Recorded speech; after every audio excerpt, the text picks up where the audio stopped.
नमस्कार, मैं डॉक्टर के एल गुप्ता हूँ, senior consultant nephrology Shelby hospital में। मैं पीजे चंडीगढ़ में मैंने काम किया था 42 इयर्स और retired as head of department 3 years back. मैं आप लोगों से कुछ मसलों में बात करना चाहता हूँ ताकि जनरल पब्लिक को बीमारियों के बारे में पता चल सके, और ख़ास स्पेशली इसमें यह है कि क्रॉनिक किडनी डिजीज़, जिसको हम क्रॉनिक रीनल फेलियर बोलते हैं, सबसे लोग पहले वरीड होते हैं किडनी ख़राब क्यों होती हैं और हम इससे बचने के लिए क्या कर सकते हैं।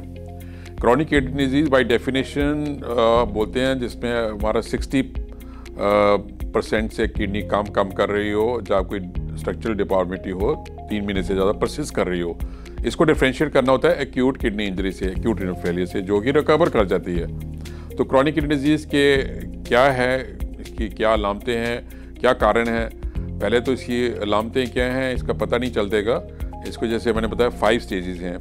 स्टेज 1 में तो GFR जो नॉर्मल किडनी फंक्शन होता है, कोई किडनी डैमेज होता है, जैसे कोई पथरी है किडनी में, सिस्टिक किडनी डिजीज़ हैं, या कोई उसमें प्रोटीन लीक हो रही है, तो वो हो गया स्टेज 1। स्टेज 2 में होता है GFR जब 60 to 90 होता है, और स्टेज 3 होता है 30 to 60, स्टेज 4 होता है 15 to 30, और स्टेज 5 इज़ लेस देन 15।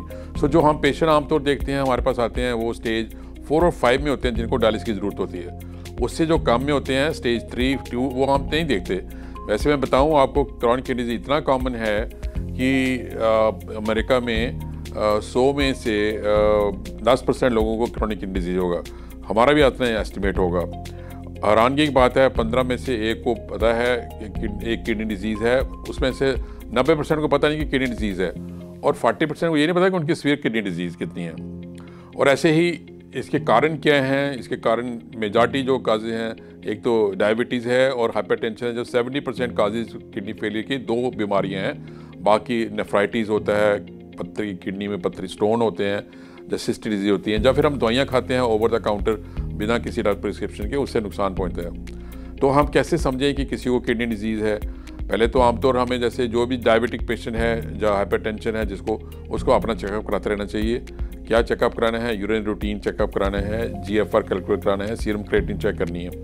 और ओवर द टाइम, जैसे जैसे टाइम बढ़ेगा, क्रिएटिनिन बढ़ेगी, किडनी फेल होती जाएगी, फिर एनीमिया हो जाता है, पीलापन होना, और यूरिया क्रिएटिनिन जो बेस प्रोडक्ट्स होते हैं बॉडी में प्रोटीन के, वो बढ़ते जाते हैं क्योंकि किडनी से बढ़ते निकल नहीं पाते। ऐसे ही बाद में पोटेशियम बढ़ना शुरू होता है, वो भी दिल की गति के लिए बड़ा हार्मफुल होता है। तो ये चीज़ें, हाइपरकैलेमिया होना, ज़्यादा क्रिएटिनिन होना, फिर पैरों में सोजिश आना, प्रोटीन लीक होना किडनी में, ये अलामतें हैं। फिर और जब किडनी फेलियर फर्दर हो जाती है तो भूख नहीं लगना, मन खराब होना, उल्टी होना, सांस चढ़ना, ये सब सिम्टम्स होते हैं। सो ये उस नौबत ना आए, इसमें पहले से इनके लिए अवेयर होना चाहिए। तो क्रॉनिक किडनी डिजीज़ एक अंडरस्टैंडिंग जरूरी होनी चाहिए, और जैसे ही अभी क्रिएटिनिन किसी को लगता है कि पड़ा हुआ है या यूरिन में प्रोटीन लीक हो रहा है, उसको अब स्पेशलिस्ट नेफ्रोलॉजिस्ट के पास जाना चाहिए, और वो चेक करके बताएगा क्या स्टेज है किडनी का और क्या स्टेप लेना है। एक बार किडनी डैमेज हो जाती है तो किडनी ठीक नहीं होती है। ये बड़े लोग मेरे को क्वेश्चन पूछते हैं, जी क्रिएटिनिन 5 है, उसको कम करा दीजिए, कोई दवाई है? हम कहीं आयुर्वेदिक में तो होम्योपैथी में कराएं। उसके मैं बता दूं, कोई इलाज नहीं होता। रिवर्स सिर्फ होती है कि अगर एक्यूट किडनी इंजरी हो, क्रॉनिक में किडनी रिकवर नहीं होती। हमारा सिर्फ एम होता है कि डिजीज़ प्रोग्रेस ना हो। जितना है, अगर 2 क्रिएटिनिन है तो हमारी कोशिश है कि 2 पे रहे, 3 ना बढ़े।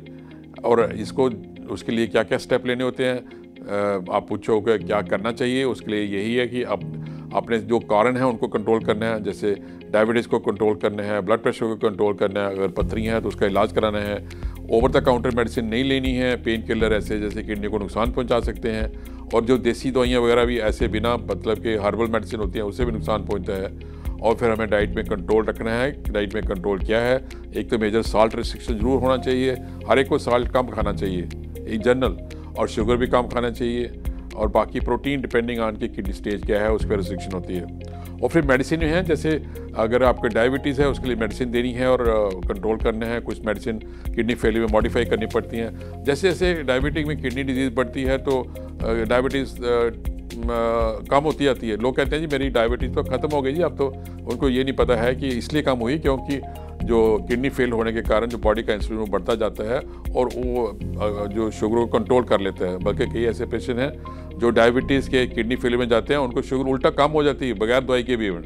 तो वो बड़ा इंपॉर्टेंट देखना होता है। ऐसे हाइपरटेंशन को कंट्रोल करना है। हाइपरटेंशन हार्ट को भी डैमेज करती है, हार्ट हाइपरट्रॉफी होता है, हार्ट अटैक हो सकते हैं। इन सब से परहेज करना है। और आगे फिर जब आगे बढ़ता जाएगा फिर हमें कुछ वैक्सीनेशन करनी पड़ती हैं किडनी फेलियर में, क्योंकि हेपेटाइटिस ज़्यादा कॉमन होता है, निमोनिया होता है। हमें हेपेटाइटिस की वैक्सीनेशन, निमोनिया की वैक्सीनेशन और हर्पीस जोस्टर चिकनपॉक्स वैक्सीनेशन ये लेनी होती हैं। किडनी फेल जब हो जाती है फिर उसका क्या करना है, फिर हमें आगे सोचना है कि हमें रीनल रिप्लेसमेंट थेरेपी चाहिए, डायलिसिस चाहिए, या फिर ट्रांसप्लांट करना है। जब किसी को भी अगर ट्रांसप्लांट का चांस है, नंबर 1 उसमें कोई सोचने की बात नहीं है। कोई भी यंग आदमी हो उसको ट्रांसप्लांट ही देना। ट्रांसप्लांट के लिए गुर्दा चाहिए, गुर्दा कोई देने के लिए गुर्दा चाहिए। गुर्दा कौन दे सकता है? वो खून के रिश्ते में होना चाहिए, माँ बाप होने चाहिए, भाई बहन और बच्चे, और husband to wife, wife to husband. ये हमारे लॉ के मुताबिक हो सकता है और अनरिलेटेड ट्रांसप्लांट नहीं होते हैं। तो उसके लिए अगर कोई भी परिवार ना हो तो फिर कमेटी से हो सकता है। तो ये ट्रांसप्लांट का एक ऑप्शन है। अदरवाइज डायलिसिस हो सकता है। डायलिसिस भी 2 किस्म का होता है। एक हेमोडायलिसिस जो हफ्ते में 2 या 3 बार करना पड़ता है, दूसरा पेरिटोनियल डायलिसिस। तो मैं इतना ही आपको ये बता सकता हूँ कि कभी भी लगे कि किडनी फेलियर के चांसेस अलामतें आ रही हैं तो जस्ट लुकआउट पे रहिए और अपने डॉक्टर से कंसल्ट करिए।